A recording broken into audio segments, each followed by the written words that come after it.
Welcome back to Ask Rip. We're here on the track outside the gym. It's a nice, pretty spring day in May. It's not 114 degrees like it often is in the summer here. Nice day. Everything's bright green. The wind is blowing. You may hear it in the microphone occasionally. Please try to ignore that. So what we thought we'd do is we thought we'd just move everything outside and talk to you guys today and answer your typically inane questions on Ask Rip in a little bit less formal setting than we normally do. You like my shirt? Bernie is my comrade. See these guys? I bought this. What was that website I bought this from, Nick? No idea. What the hell's the name of that place? No clue. Wanted to support them. I thought it was pretty funny. It was like $20. Good cause. Anything we can do to help Bernie, you know. I don't know if it's occurred to you guys, Bernie's not going to be the candidate. Bernie has never been going to be the candidate.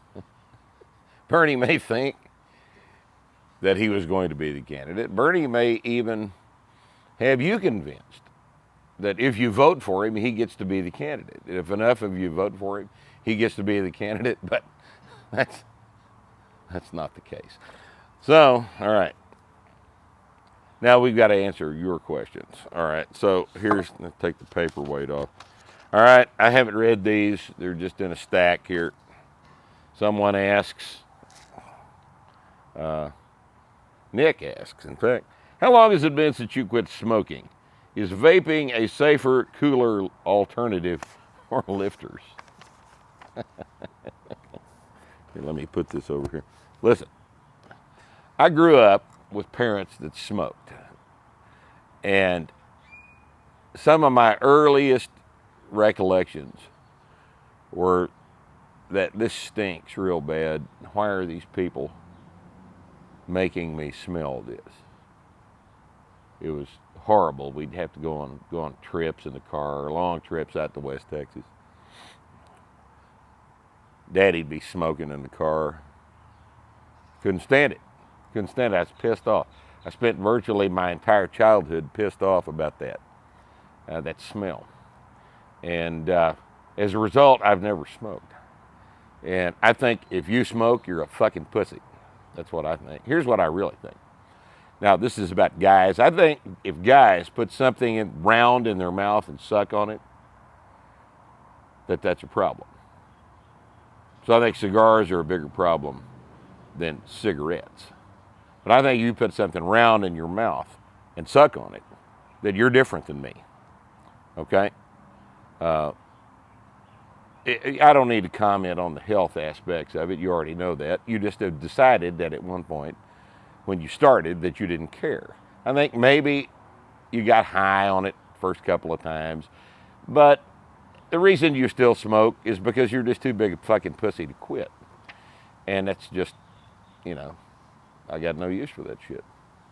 I think you started because you got browbeat into it by somebody older maybe than you, that you thought was a man or something. I can't speak to the girls. I don't know why you people started smoking, but I do remember when I was younger, I thought that girls that smoked would fuck. That's what I thought. It never proved to be wrong, really, either. Well, what I think is, when you guys started smoking, some older guy said, hey, son, you want to be a man, you need to smoke. And you said, oh, really? What do I need to smoke? Cigarettes. Just like I do. And you said, well, what kind? Well, Chesterfields, Harleys, or Marlboros. Be a man, smoke. So, your little peer-pressured ass decided, well, everybody else is doing it. I guess I'll start.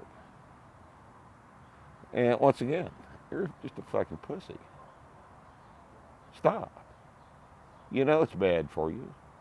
Stop. This vaping shit is just in lieu of not being a pussy. you know.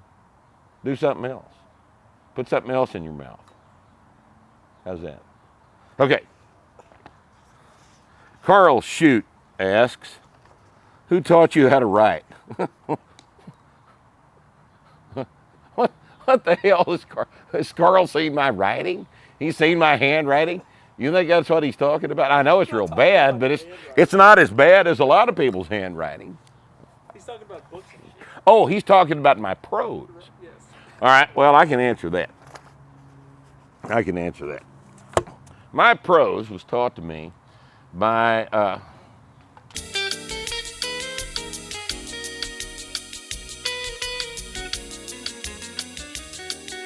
I had two maniacal old ladies in junior high, in 7th and 8th grade, that insisted that everybody in their class learn how to write.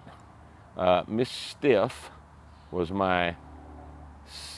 was my 8th grade English teacher, and Ms. Thurman, Ms. Inez Thurman, was my English teacher when I was in the 7th grade.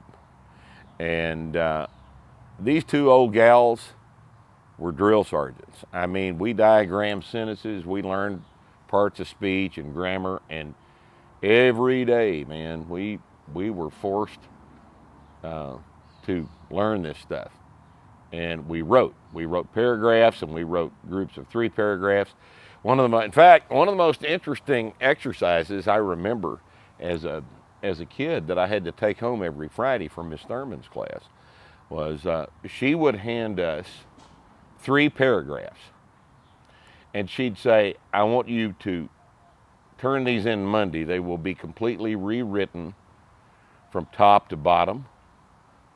They will retain their original meaning, and you will use no more than 3 words in a row from the original work at any point in the piece. So we had to learn how to write. We had to learn synonyms. We had to learn to use a thesaurus. We learned about how to write English sentences, compose English paragraphs, and combine them into coherent speech. And I assume this is not done anymore, but it's terribly productive. Those of you who are homeschooling your kids might try this as an exercise. And it forces you to go through the process of learning how to construct a sentence, learning how to arrange your thoughts properly, and learning how to vet the thing for grammar and spelling and syntax, because any error in this exercise was marked out. And it does wonders for focusing your ability to write. So I'd have to credit, to the extent that I have it, my ability to construct English prose on these two ladies that taught us junior high English. Now that I think about it, I didn't learn a damn thing about that in high school. Everything I learned was carried into high school from junior high as a direct result of Miss Thurman and Miss Stiff. And I thank them publicly at this point. I'm glad that they forced us to learn. I'm glad they did their jobs. Rip, what apps do you have on your phone? I've got, let me think. I've got the ones that came on the phone, and I've got Waze. I've got Uber. Just put Uber on there. I've used it twice. Seems to work okay. It's kind of difficult to figure out some aspects of it since I've only used it twice, but I'll get there. Apps. Waze, Uber. I think that's all. I've just got the ones that came on the phone. Is there a porn app, Nick? Sure there is. I don't have that. I'd use that, but man, that uses a bunch of battery though. You got it on your desktop. I don't need it on the phone. I've wasted enough time on that already. What else? VR porn is going to be the next thing. virtual reality. Oh, that little headset thing, that little Google Eyes thing. What do they call that? You guys got one, didn't you? Yeah, Google Cardboard. Google Yeah. Cardboard. That's the name of it. Yeah. That was a freaky deal. Yeah. Can you think of the entertainment possibilities for that little? That'd be, man. People will do horror movies. People will do porn. Yeah. Because porn drives everything. Sure. All new technology is driven by porn. Absolutely. All new communications technology, audio-visual technology has been driven by porn since the 60s, right? So they'll be the ones on the forefront of this Google Cardboard thing. And then everybody else will pick it up, and then they'll be all mad at the porn guys, which is pretty funny if you think about it. But as far as other apps are concerned, I really haven't. I know, I'm sorry to disappoint. You guys that have iPhones have got 8 or 9 pages of apps as you flip across. I've just got the 2 pages. Just the 2 pages. Oh, it's that cord from the microphone. I thought something was crawling up my arm. Man.